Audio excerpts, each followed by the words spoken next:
Hello dear student, welcome back to the NIOS Vision Point। ठीक है, मैं हूँ आपके साथ आपकी केमिस्ट्री इंस्ट्रक्टर KP मैम और आज हम बात करने वाले हैं अपने सेकेंड लेक्चर के बारे में। ठीक है, तो NIOS के जितने भी बच्चे हैं वो बहुत ही अच्छे से अपनी कॉपी पेन को निकाल लें और एक अच्छे और बेहतर ढंग से हमारे साथ तैयारी कीजिए। ठीक है, तो चलिए स्टार्ट करते हैं बिना समय गंवाए। तो आज हम लोग मैंने आपको जैसे बताया कि आज हम जो चैप्टर पहले डिस्कस कर रहे थे, इससे पहले भी एक वीडियो आ चुकी है, आप उसको ज़रूर देखिएगा।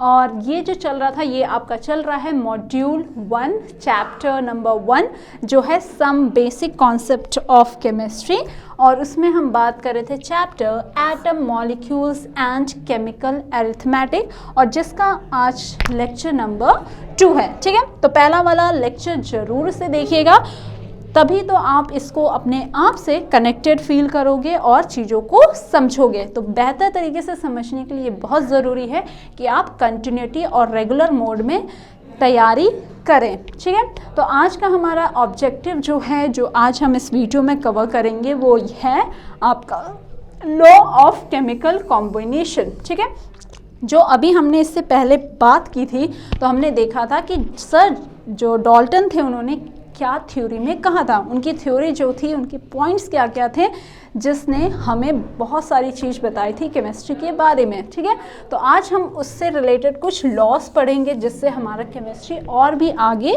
बढ़ा। ठीक है, तो 1 बाय 1 एक एक लॉ को लेके चलते हैं और समझते हैं। ठीक है, तो लॉ ऑफ केमिकल कॉम्बिनेशन की ज़रूरत क्यों पड़ी? सबसे पहला मोटिव होना चाहिए ना आपको समझने के लिए कि अगर आप कोई काम कर रहे हो तो वो किस लिए कर रहे हो। आप पढ़ाई कर रहे हो तो आप किस लिए कर रहे हो, तो आपने कुछ ना कुछ अपने लिए कुछ फोकस किया होगा, आपका कुछ ड्रीम होगा, और उसको अचीव करने के लिए आपको पता है कि आपको मेहनत करनी पड़ेगी, और मेहनत अगर सही ढंग से हो तो चीज़ और भी अच्छी हो जाती है, और केमिस्ट्री जैसा सब्जेक्ट और भी आसान हो जाता है जब आप उसको अच्छे तरीके से समझते हो, प्रॉपर नोट्स बनाते हो और हमारे साथ जुड़ के आप तैयारी करोगे तो आपको ज़रूर सफलता मिलेगी। तो बात करते हैं लॉ ऑफ केमिकल कॉम्बिनेशन। तो केमिकल कॉम्बिनेशन के बेसिक 5 लॉज हैं जो आपको ध्यान रखना है, ताकि जो भी एटम्स की हमने बात की थी कि एटम्स जो अकॉर्डिंग टू डाल्टन था कि वो इनडिविजिबल इंडिस्ट्रक्टिव था।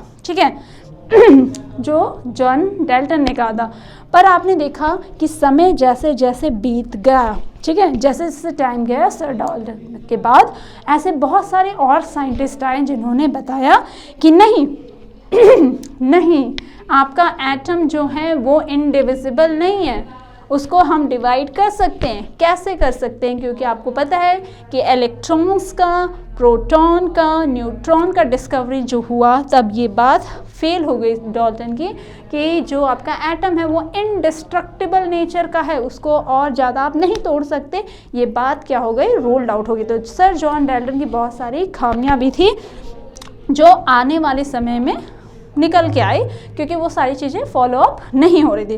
पर बेसिक जो उन्होंने आइडिया दुनिया को बताया था तो वो सर जॉन डाल्टन थे, इसीलिए हम उनको याद करते हैं। और केमिस्ट्री क्या है, उन्होंने एक स्टेप फॉरवर्ड किया था। ठीक है, तो बहरहाल अब हम जाते हैं डिफरेंट लॉस पे। तो हमें लॉस जो समझना है वो क्या है? पहला लॉ है law of chemical conservation of mass, दूसरा है law of definite proportion, the third one is law of multiple proportion, and the fourth one is Gay Lussac law of gaseous state और एवोगैड्रो लॉ। तो 1 bye 1 हम इसको समझेंगे। तो थोड़ा सा रिकलेक्ट कर लेते हैं। हमने देखा कि एटम्स होता है, एटम सर जॉन डाल्टन के अकॉर्डिंग क्या है, इनडिस्ट्रक्टिबल है, और यही जब एटम क्या होते हैं, आपस में कंबाइन होते हैं तो ये फॉर्म करते हैं मॉलिक्यूल्स, यानी कि जब 2 से अधिक एटम आपके कंबाइन होते हैं तो क्या बनता है, मॉलिक्यूल्स बनता है। अगर यही अलग अलग एलिमेंट्स के कंबाइन हो रहे हैं और एक फिक्स रेशियो या डेफिनेट प्रोपोर्शन में होते हैं तो ये बनाते हैं आपका कंपाउंड का फॉर्मेशन करते हैं। ठीक है, तो अब बच्चों को थोड़ा सा डाउट रहता है कि ये कंपाउंड, ये मॉलिक्यूल क्या दोनों एक ही चीज़ हैं या फिर अलग अलग हैं? अलग अलग हैं तो क्या डिफरेंस है, थोड़ा वो भी समझ लेते हैं, फिर ये वाली चीज़ों को हम स्टार्ट करेंगे। ठीक है, तो बच्चे डिफरेंस क्या है इसमें? डिफरेंस यही है कि अगर हम बात करते हैं मॉलिक्यूल्स की, ठीक है, एग्जाम्पल से हम इसे समझते हैं, तभी आप चीज़ों को क्या कर सकते हैं और भी बेहतर तरीके से आप इसको समझ सकते हो। आप क्या समझना है, आपको यहाँ पे ध्यान क्या देना है कि ये कि जितने भी आपके कंपाउंड हैं, ठीक है, फॉर एग्जांपल अगर हम बात कर रहे हैं कंपाउंड की, तो जैसे कि अमोनिया हो गया, NH3 हो गया, वाटर हो गया H2O, सल्फ्यूरिक एसिड हो गया H2SO4, ठीक है, ये अलग अलग आपके क्या है कंपाउंड है, क्योंकि यहाँ पे क्या है सल्फर, हाइड्रोजन, ऑक्सीजन कुछ फिक्स रेशियो में क्या है प्रेजेंट है, ठीक है। अगर हम बात करते हैं, ये मैं एक बड़ा सा एक और होल चक्कर बना रही हूँ, क्यों बना रही हूँ वो भी हम जानेंगे। तो अगर हम बात करते हैं, जैसे यहाँ पे मैं लिख दे रही हूँ, कलर हम लोग चेंज कर लेते हैं सो दैट आपको और भी क्लियर यहाँ पे दिखे, ठीक है। तो अगर हम बात करते हैं कि यहाँ पे ये है Cl2 हो गया, O2 भी तो प्रेजेंट होता है, ठीक है, N2 हो गया, नाइट्रोजन हो गया, ठीक है, ओजोन है O3, ठीक है। तो ये सारे चीज़ भी तो हमारे क्या है मॉलिक्यूल्स है। तो आप एक चीज़ जो आप कह सकते हो ये है कि आपका ये पूरा क्या है, ये यहाँ पे मॉलिक्यूल है, ठीक है। मॉलिक्यूल का जो डेफिनेशन बेसिक आपने जाना है बच्चे, वो ये जाना है कि जब भी दो या दो से ज़्यादा एटम आपस में कंबाइन करते हैं तो वो क्या फॉर्म करते हैं, मॉलिक्यूल्स करते हैं। तो वो बात यहाँ पे भी लागू हो रही है, देखो, और इस वाले ग्रुप में भी क्या हो रही है, लागू हो रही है, ठीक है। तो मॉलिक्यूल्स आपके ये भी कहलाएंगे और ये भी कहलाएंगे। पर अगर हम बात करें कि कंपाउंड की बात करें, तो आप इनको कंपाउंड नहीं कहोगे, ऑक्सीजन, ये नाइट्रोजन, इनको कंपाउंड नहीं कहोगे, ठीक है। तो आपने यहाँ से क्या जाना, ये जो बीच में मैंने एक सर्कल करके लिखा है, ये आपके सारे क्या हैं, ये सारे के सारे आपके कंपाउंड्स हैं, क्या हैं, कंपाउंड्स हैं। तो यहाँ पे ये जो बीच वाला है ये क्या है, मैंने बोला अभी कंपाउंड्स।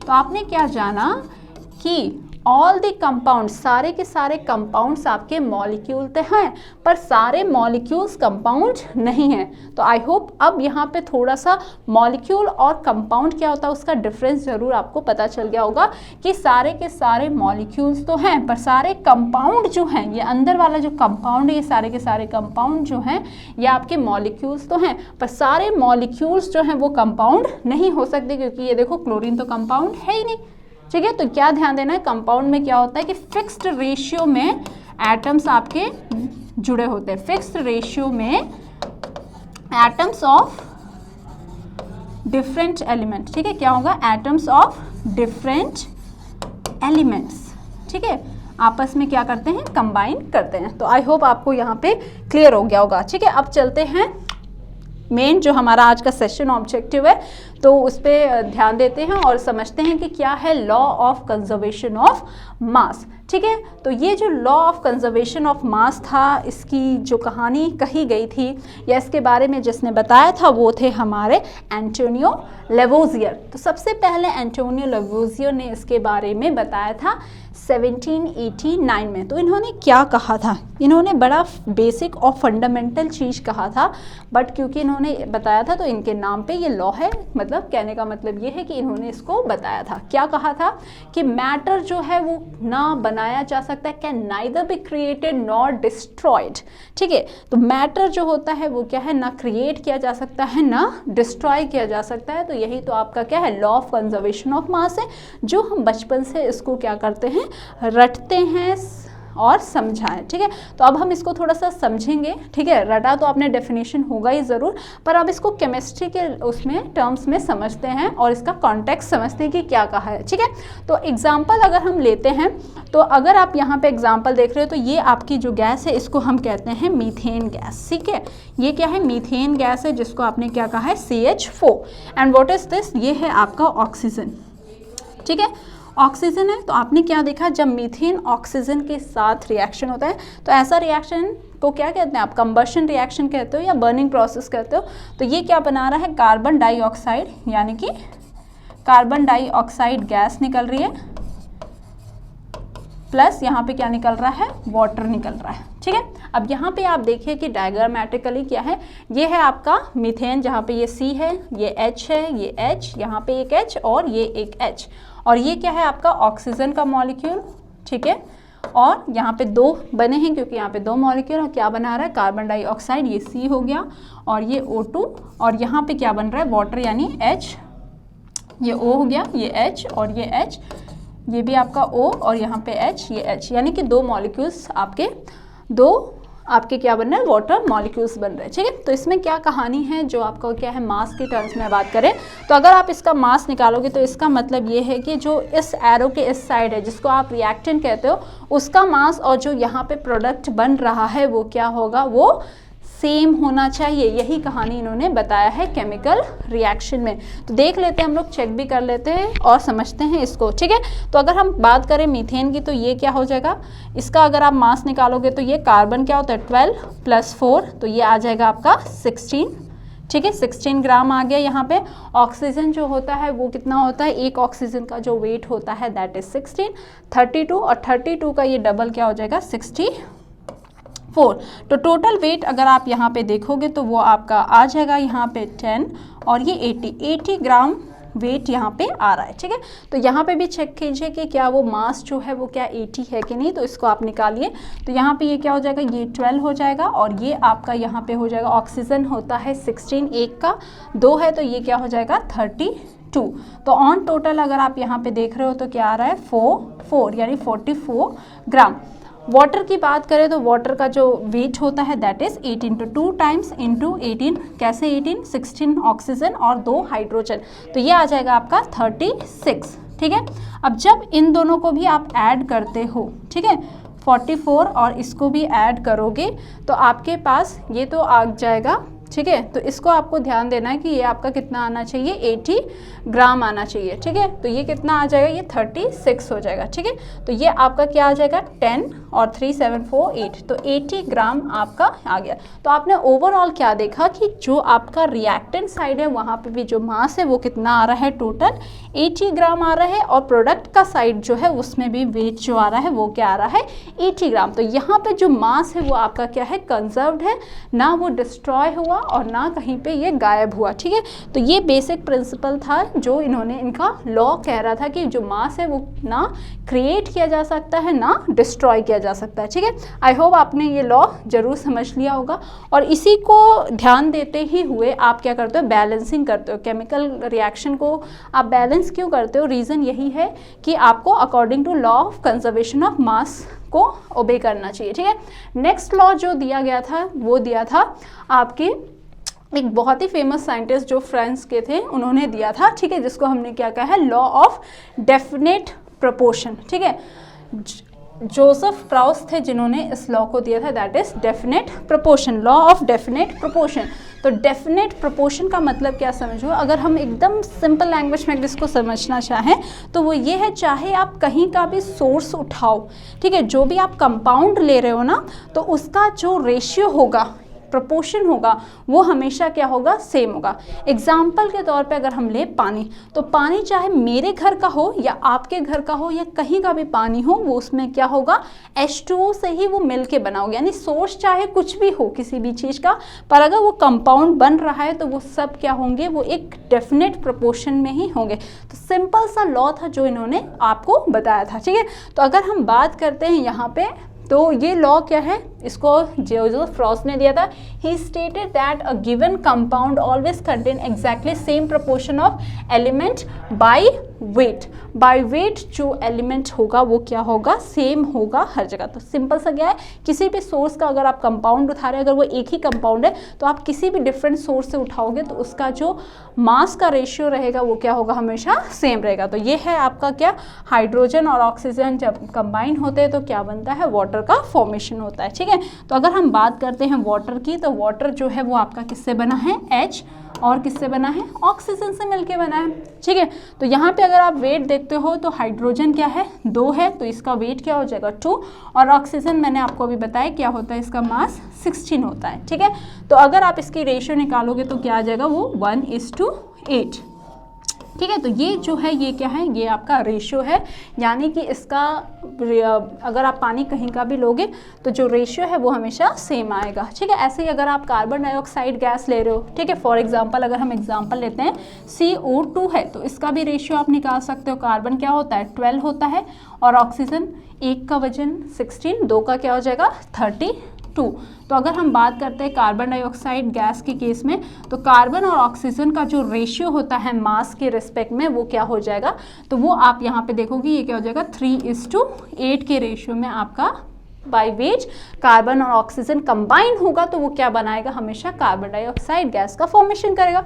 और 1:8 में अगर हाइड्रोजन और ऑक्सीजन कंबाइन होगा तो वो क्या बनाएगा, वो बनाएगा आपका वाटर का फॉर्मेशन करेगा। तो ये एक लॉ था जो आपके जोसेफ प्रॉस्ट ने आपके सामने रखा था। आई होप ये वही लॉ आपको क्लियर होगा, ठीक है। और मेक श्योर कीजिए कि आप इसकी नोट्स जरूर बनाते रहें, सो दैट चीज़ें तो आपको तभी समझ में आएंगी ना जब आपने उसको लिखा, फिर रेगुलर इसको रिवाइज करोगे, ठीक है। अब आते हैं नेक्स्ट तीसरे लॉ पे, जो है लॉ ऑफ मल्टीपल प्रोपोर्शन, ठीक है। अब ये क्या है, अभी तो 2 लॉ मैंने पढ़ा, अब ये तीसरा लॉ क्यों आ गया, ठीक है। तो तीसरा लॉ भी बहुत ही इंपॉर्टेंट है, क्योंकि ये बहुत ही इंपॉर्टेंट चीज़ आपको यहाँ पे बता रहा है अबाउट दी एलिमेंट के, एटम के, ठीक है। क्या है, इसको पहले डेफिनेशन समझते हैं, फिर अपने आम जो भाषा होती है ना उसमें थोड़ा इसको कनेक्ट करते हैं, ठीक है। तभी आपको ये बहुत समय तक याद भी रहेगा और आप इसको अपने ओन वर्ड्स में भी लिख सकते हो, अपने पेपर में लिख सकते हो। तो ये लॉ जो था ये डाल्टन ने प्रपोज किया था 1803 में, ठीक है। क्या कहा था, according to this law if 2 elements, अगर 2 elements can combine to form more than 1 compound, अगर 2 एलिमेंट्स के एटम आपस में कंबाइन कर रहे हैं, वो 2 अलग अलग कंपाउंड बना रहे हैं, 2 से अधिक कंपाउंड बना रहे हैं, तो क्या होगा, the mass of 1 element that combine with a fixed mass of the other element are in the ratio of small whole number. ये तो क्या हो गया, ये डेफिनेशन हो गया, ठीक है। अब इस डेफिनेशन को थोड़ा समझते हैं विद एन एग्जाम्पल, ठीक है। इस मल्टीपल प्रोपोर्शन का जो कॉन्सेप्ट था, जो आपके डाल्टन सर ने यहाँ पे दिया था, वो इस कॉन्टेक्स्ट में दे रहे थे कि अगर हम एग्जांपल ले रहे हैं, जैसे कि ये है आपका NO नाइट्रिक ऑक्साइड है और एक है आपका नाइट्रोजन डाइऑक्साइड गैस, ठीक है। ये 2 अलग अलग आपके क्या हैं, गैस हैं। दोनों में क्या कॉमन चीज़ है, दोनों में कॉमन क्या है, वो है कि ये दोनों ही किससे बने हैं, नाइट्रोजन से बना है, ऑक्सीजन से बना है। ये भी किससे बना है, नाइट्रोजन से बना है, और यहाँ पे ये क्या 2 ऑक्सीजन एटम से मिलके बना है। 20 मत समझ लेना इसे, ये क्या है 2 ऑक्सीजन एटम से मिलके बना है। तो अब इसमें अगर आप कुछ कॉमन देखोगे तो वो कॉमन एलिमेंट क्या है, किस रेस्पेक्ट में कॉमन बात कर रहे हैं कि इनके एटम क्या प्रेजेंट। तो नाइट्रोजन देखो यहाँ पे भी एक है और यहाँ पे भी एक है, ठीक है। तो यहाँ पे आपको ये मिल गया कि अगर हम बात करें कि 2 एलिमेंट आपस में कंबाइन करते हैं तो एक जो होगा वो उसका है, उसका मास जो है वो हम यहाँ पे फिक्स करेंगे, तो आपका जो रेशियो निकल के आएगा वो सिंपल होल नंबर के रेशियो में आएगा। चलिए इसको टेस्ट भी करते हैं, ठीक है। अगर हम बात करते हैं नाइट्रिक ऑक्साइड की, ठीक है, नाइट्रोजन से बना है और ऑक्सीजन, तो नाइट्रोजन का जो मास है वो क्या होता है 14, ठीक है, और ऑक्सीजन जो है वो क्या है 16 है, ठीक है। क्या है, नाइट्रोजन की बात करें, ये नाइट्रिक ऑक्साइड में अगर हम बात करें तो नाइट्रोजन और ऑक्सीजन की अगर हम यहाँ पे मास का रेशियो निकालोगे तो क्या होगा, 14 होता है आपका नाइट्रोजन और ऑक्सीजन कितना है, इट इज़ 16 ग्राम, ठीक है। तो आप देखोगे इसकी रेशियो अगर आप देखोगे तो अगर इसको काटोगे तो क्या बनेगा आपका, ये 7:8, ठीक है, 7:8। ये आपका क्या है, मास का जो रेशियो आ रहा है वो क्या है 7:8 आ रहा है, ये मास का रेशियो है, ठीक है। यहाँ पे ये जो रेशियो लिखा है ये एटम के कॉन्टेक्स्ट में है कि आपका नाइट्रोजन भी एक है, ऑक्सीजन भी एक है, ठीक है। यहाँ पे अगर हम बात कर रहे हैं तो यही रेशियो क्या है, एटम के कॉन्टेक्स्ट में अगर आप देख रहे हो तो क्या है 1:2 है। पर अगर हम इसके मास में देखें तो नाइट्रोजन और ऑक्सीजन का अगर यहाँ पे मास का अगर आप रेशियो देखोगे तो ये क्या है, यहाँ पे तो ये क्या है 14 हो जाएगा और ऑक्सीजन क्या है 32, ठीक है। इसको अगर आप कट करोगे तो कैसे कट करोगे, तो ये क्या हो जाएगा 7 जा और ये हो जाएगा 1 6, ठीक है, 16 टाइम्स जाएगा और ये रेशियो जो आ रही है वो आपकी आ रही है 7:16। किस चीज़ का रेशियो है, ये मास का रेशियो है। किसका रेशियो है, ये मास का रेशियो है, ठीक है। क्या देखा आपने, यहाँ पे 14 16 कट करोगे तो ये 7:8 आ रहा है और यहाँ पे क्या आ रहा है 7:16 आ रहा है, ठीक है। तो यहाँ पे जो नाइट्रोजन है, नाइट्रोजन का तो मास क्या है, फिक्स है। तो जब आप इन दोनों का रेशियो निकालते हो, यानी कि यहाँ का ऑक्सीजन एटम का रेशियो और यहाँ का, या फिर मैं सिंपल कहूँ थोड़ा सा मैथ समझ रहे होगे तो प्रोपोर्शन निकालो, तो आपको क्या मिल रहा है यहाँ पे 8:16। ये किसका है, ऑक्सीजन का रेशियो।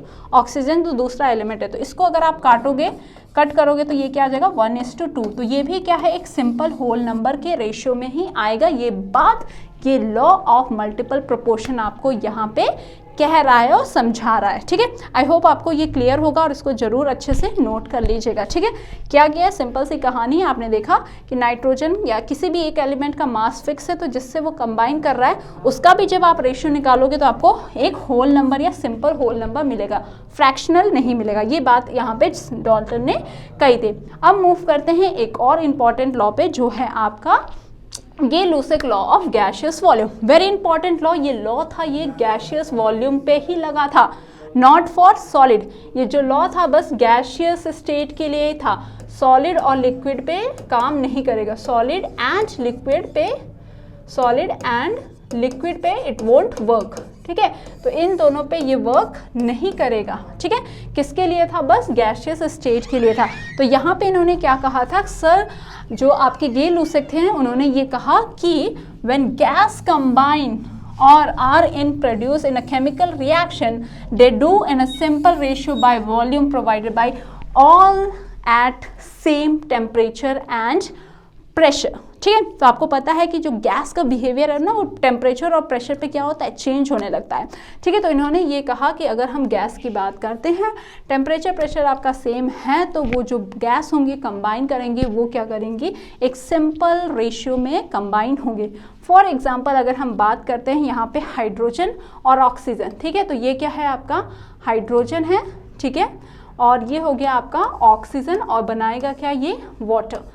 ठीक है, तो अब अगर आप इसको बैलेंस करते हो, तो बैलेंस करोगे तो क्या हो जाएगा, यहाँ पे 2 हो जाएगा और यहाँ पे हो जाएगा 2। तो आप क्या देख रहे हो कि यहाँ पे 2 वॉल्यूम ऑफ आपका क्या है, हाइड्रोजन गैस है, और 1 वॉल्यूम आपका यहाँ पे क्या है, ऑक्सीजन है। और तब आपका जो प्रोडक्ट बन रहा है, यानी वाटर मॉलिक्यूल बन रहा है, वो क्या है, यहाँ पे 2 वॉल्यूम ऑफ वाटर मॉलिक्यूल। तो अगर आप इसका रेशियो निकालोगे तो सिंपल रेशियो जो बन रहा है वो क्या बन रहा है, 2 ये is to 1, V is to 2V। तो ये क्या है, आपका सिंपल रेशियो है। V आपका कट जाएगा, बचेगा क्या, 2 इज टू 1 इज टू 2। तो ये आपका फाइनल रेशियो जो है वो यहाँ पे प्रोड्यूस होता है। एक और एग्जांपल लेते हैं, जैसे कि अगर आप बात करते हो अमोनिया का फॉर्मेशन, तो क्या है, N2 + 3H2 और बनाएगा क्या, 2NH3। ठीक है, वरना आप क्या करोगे, इसको याद कर लोगे ना। ठीक है, तो क्या ध्यान देना है आपको, यहाँ पे इन्होंने बस ये सिंपल से कहा है, अगर यहाँ पे देख रहे हो तो ये 1 volume is to 3 is to 2। तो ये आपको दिख रहा है कि ये रेशियो जो है ये आपका एक simple complete whole number ratio में आ रहा है। ठीक है, और इसका एक और कॉमन एग्जाम्पल जो ध्यान में देना है वो ये है, जैसे कि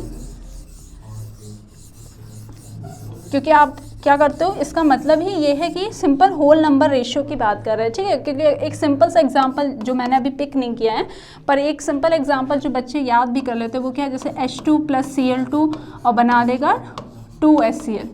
ठीक है, तो अगर इस एग्जांपल को अगर आप ले चलते हो तो इसमें क्या है, 1 वॉल्यूम यहाँ पे, ये भी 1 वॉल्यूम और बना क्या रहा है, 2 वॉल्यूम। तो बच्चों के दिमाग में ये फिट हो जाता है कि मैं ये 1 वॉल्यूम है, ये 2 को जोड़ा 2 वॉल्यूम आ गया, इसी का मतलब क्या है, गे-लुसेक लॉ है। But it is not so. ठीक है, तो नॉट सो का मतलब ये है कि यहाँ पे आपको ऐसा नहीं है कि ये दोनों को वॉल्यूम को ऐड कर लिया तो ये वाला मिल गया, यही बस गे-लुसेक लॉ है। नहीं, उन्होंने कहा था कि सिंपल रेशियो बाय वॉल्यूम में वो क्या होंगे, आपस में कनेक्टेड रहेंगे। ठीक है, बनाएंगे। ठीक है, तो यहाँ पे हमने देखा कि ये देखो 2 वॉल्यूम था, 1 वॉल्यूम, और ये रेशियो निकालोगे 2:1:1 आएगा। इसका मतलब ये नहीं कि 2 + 1 3 कर दोगे तो वो चीज़ गलत हो जाएगी। तो इस इक्वेशन पे ये चीज़ सेटिस्फाई हो रही है कि 1 + 1 करके 2 आ रहा है, तो नॉट टू वरी। आपको बस क्या ध्यान देना है कि they get a simple ratio by volume. ठीक है, नेक्स्ट जो लास्ट लॉ है जो आपको ध्यान देना है, that is about the Avogadro law. ठीक है, तो एवोगैड्रो लॉ जो था ये इसको अमेडियो एवोगैड्रो ने दिया था और इन्होंने प्रपोज किया था 1811 में। ठीक है, इस लॉ की क्या खास बात थी, आई होप इससे पहले वाले जितने भी लॉ है उसको आपने अच्छे से समझा होगा और नोट डाउन भी कर रहे होंगे। ठीक है, तो इन्होंने क्या कहा, इन्होंने बहुत इंपॉर्टेंट बात बताई। क्या बताई कि equal volume of gases, word को बहुत ध्यान से समझना, equal volume of gases at same temperature and pressure should contain equal number of molecules. यानी कि अगर आपका सेम टेम्परेचर है, टेम्परेचर और प्रेशर आपने फिक्स कर दिया, तो equal volume of gases will contain equal number of molecules. यानी कोई भी आपका यहाँ पे लिक्विड आपका गैस होगा, यहाँ पे उसका वॉल्यूम जो भी आप लोगे, तो उसके अंदर जो मॉलिक्यूल्स होंगे वो हमेशा क्या होंगे, सेम होंगे। तो इसको थोड़ा सा, ये तो क्या था, डेफिनेशन था, थोड़ा इसको समझते हैं कि क्या ये कह रहे हैं। अगर हम बात करते हैं कि हमारे पास एक कंटेनर है ये और एक कंटेनर है ये, हमारे पास 2 कंटेनर है, ठीक है। यहाँ पे हमने एक गैस रखा है, ये लगभग हमने कहा ये 1 लीटर है, ठीक है, और ये भी 1 लीटर, और यहाँ पे भी हमने गैस रखा है, ठीक है। कंडीशन आपको ध्यान देना है कि अगर हम यहाँ पे ऑक्सीजन गैस रख रहे हैं और यहाँ पे क्लोरीन गैस है, दोनों अलग अलग गैस हैं, पर हमने क्या कर दिया, उसका इक्वल वॉल्यूम कर दिया और यहाँ पे क्या फिक्स कर दिया, at same temperature and pressure. Pressure और टेम्परेचर को अगर आप फिक्स कर दोगे तो जितने नंबर ऑफ मॉलिक्यूल्स ऑक्सीजन के होंगे उतने लीटर ऑफ वॉल्यूम में उतना ही क्या होगा, क्लोरीन के भी मॉलिक्यूल्स होंगे, उतना ही कोई और भी गैस अगर आप लेते हो 1 लीटर का अंडर सेम कंडीशन, तो उसके अंदर सेम नंबर ऑफ मॉलिक्यूल्स होंगे। तो what we can say about the Avogadro law कि V is directly proportional to N, where N जो है वो आपका नंबर ऑफ मोल्स हैं। इन सारी चीज़ों पे हम और भी अच्छे से समझेंगे कि मोल्स वगैरह क्या है, पर अभी के लिए आप ये जान लीजिए कि volume is directly proportional to number of moles, ठीक है। जहाँ पे V को अगर हम इसको प्रोपोर्शनैलिटी को हटाएंगे तो ऑब्वियसली हमारे पास क्या है, एक कांस्टेंट आएगा जिसको हमने यहाँ पे K कहा। तो V क्या हो जाएगा, volume of gas, number of moles हो जाएगा, और K आपका कांस्टेंट होगा। तो यहाँ से हम एक रिलेशन निकाल सकते हैं कि V1/N1 इक्वल टू V2/N2, या फिर हम ये भी कह सकते हैं कि N1/N2, ठीक है, इक्वल टू V1/V2 भी कह सकते हैं, क्योंकि नंबर ऑफ मोल्स जो होगा वो डायरेक्टली प्रोपोर्शनल होगा अपने वॉल्यूम के लिए। तो आई होप आपने इस लॉ को भी अच्छे से समझा होगा, जाना होगा।